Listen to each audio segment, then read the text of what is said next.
सभी को मेरा नमस्कार। कक्षा 10 में संस्कृत में आज हम 5वां पाठ पढ़ रहे हैं। पंचमें पाठ है जिसका नाम है जननी तुल्य वत्सला, माता का समान प्रेम, यानी माता अपने सभी पुत्रों पर समान प्रेम करती है। यह कथा महाभारत के वन पर्व से ली गई है, जिसमें बताया गया है कि मनुष्य सभी जीव जंतुओं पर समान प्रेम करता है।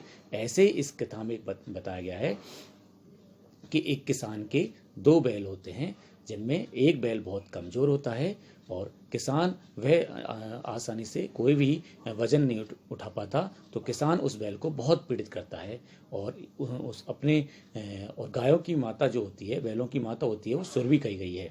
तो जो सुरभि है, बैलों की माता है, वो अपने पुत्र के लिए बहुत परेशान होती है और उसकी आंखों से आंसू आ रहे हैं। तो इंद्र आकर के पूछते हैं कि हे सुरभि, आप क्यों रो रही हो? तो वो सुरभि कहती है कि मेरी पुत्र की इस प्रकार की दशा हो रही है, इसलिए मैं रो रही हूँ। इंद्र, आप इस सब को सही करें। तो बाद में इंद्र अपनी सारी व्यवस्था को यानी वर्षा करके सभी कुछ सही कर देता है। इसमें अब मैं अनुवाद कर रहा हूँ, सभी ध्यान से सुने। कश्चित कृषकः बलिवर्दाभ्याम क्षेत्र कर्षणम कुर्वन् आसीत्। कश्चित माने कोई, कृषक माने किसान, बलिवर्दाभ्याम माने अपने दोनों बैलों के साथ, क्षेत्र कर्षणम क्षेत्र माने खेत जोतने के काम में, आसीत माने लगा हुआ था। कोई किसान अपने दोनों बैलों से खेत जोतने के काम में लगा हुआ था। तयो बलिवर्दयो एके शरीर दुर्बले जवेन गंतुम असक्ते आसीत। तयो बलिवर्दयो, उन दोनों बैलों में से, बलिवर्द का मतलब वृषभय, बलिवर्दय सबका समान अर्थ है बैल। बलिवर्दय और वृषभय, इनका समान ही अर्थ है बैल। तयो बलिवर्दयो, उन दोनों बैलों में से, एक शरीर दुर्बल है, एक शरीर से बहुत कमजोर, जवेन माने तेजी से, गंतुम असक्ते आसी, चलने में भी असमर्थ था। उन दोनों बैलों में से एक बैल शरीर से बहुत कमजोर और चलने में भी बहुत, गंतुम असक्ते चलने में भी असमर्थ था। जवेन का समानार्थी होता है तीव्र गत्या या द्रुत गत्या, यानी तेजी से। अतः कृषक तम दुर्बलम वृषभम तोदनेन उद्यमाने अवर्तत। अतः इसलिए किसान, कृषक माने किसान, तम दुर्बलम वृषभम उस कमजोर बैल को, तोदनेन उद्यमाने अवत उस बैल को कष्ट देता हुआ हाँकता है, उसको हमेशा कष्ट देता रहता है, कष्ट देकर चलाता है। अतः किसान उस कमजोर बैल को कष्ट देता हुआ हाँका करता है, यानी उसको चलाता है। स वृषभे हलम उड़वा गंतुम अशक्ते क्षेत्रे प्रपात। से माने वह, वृषभ माने बैल, वह बैल हलम उड़वा गंतुम अशक्ते, हल उठा करके चलने में असमर्थ, क्षेत्रे प्रपात खेत में गिर गया। से वृषभे, वह बैल हलम उड़वा, हल उठा करके चलने में असमर्थ होकर खेत में गिर पड़ा। क्षेत्रे प्रपात माने खेत में गिर पड़ा। क्रुद्धे कृषिवले तम उत्थापितुम बहुवारम यत्नम अकरोत्। क्रुद्धे कृषिवले, गुस्से में किसान ने, तम उत्थापितुम उसे उठाने के लिए, बहुवारम यत्नम अकरोत् बहुत प्रयास किया। गुस्से में किसान ने उसे उठाने के लिए बहुत बार प्रयास किया। अब यहाँ पे कृषिवल तो यहाँ विशेष है और क्रुद्ध विशेषण है। यहाँ पे क्रुद्ध माने गुस्से में, और गुस्से में कौन था? किसान। तो यहाँ पे कृषिवल यानी कृषक, उसका समानार्थी भी है, और कृषिवल यहाँ पे विशेष है, क्रुद्ध है उसका विशेषण है। गुस्से में किसान ने उसे उठाने में बहुत बार प्रयास किया। तथापि वृषे न उठते, फिर भी बैल नहीं उठा।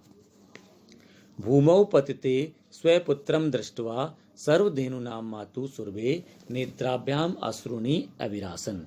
भूमौ पतिते, भूमि पर गिरे हुए, जमीन पर गिरे हुए, स्वपुत्रम दृष्ट्वा अपने पुत्र को देखकर, सर्वधेनुनां मातु सभी गायों की माँ, सुरभि की आंखों में आंसू आ गए।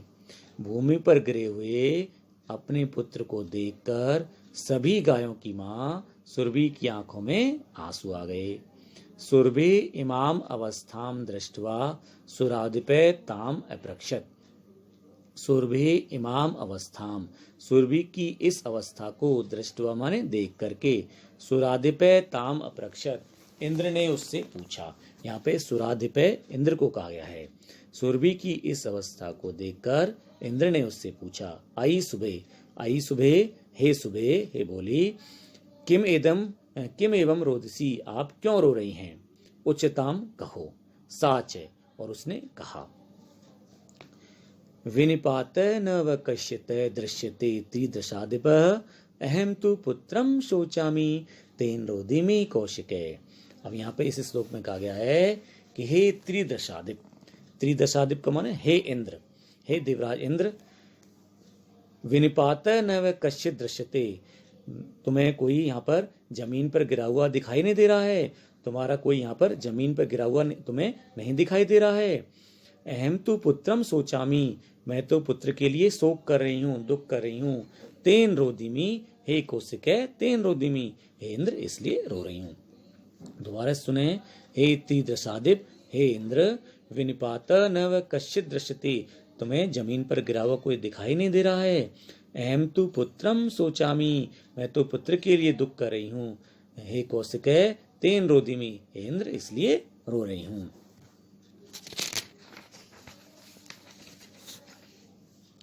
भो वासवे पुत्रस्य दैन्यम दृष्ट्वा अहम रोदिमी, भो वासवे, अरे इंद्र, पुत्रस्य दैन्यम दृष्ट्वा, पुत्र की दीनता को देखकर मैं रो रही हूँ। अहम माने मैं, रोदिमन रो रही हूँ। अहम यहाँ कर्तृपद है, क्योंकि यहाँ कर्तृपद जो काम कर रहा है वो कर्ता होता है, तो कर्तृपद अहम है।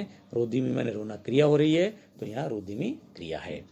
स दीन इति जानपि कृष्कम तम बहुधा पीड़ती, स दीन इति, वह बहुत कमजोर है, इति जान अपि, ऐसे जानता हुआ भी, कृषकः तम बहुधा पीड़ती, किसान उसको बहुत पीड़ित करता है। वह गरीब है, ऐसा जानता हुआ भी किसान उसको बहुत पीड़ित कर रहा है। स कृच्छेण भारम उद्वहति, वह बहुत कठिनाई से भार उठा पाता है। स कृच्छेण भारम उद्वहति, वह बहुत कठिनाई से भार उठा पाता है।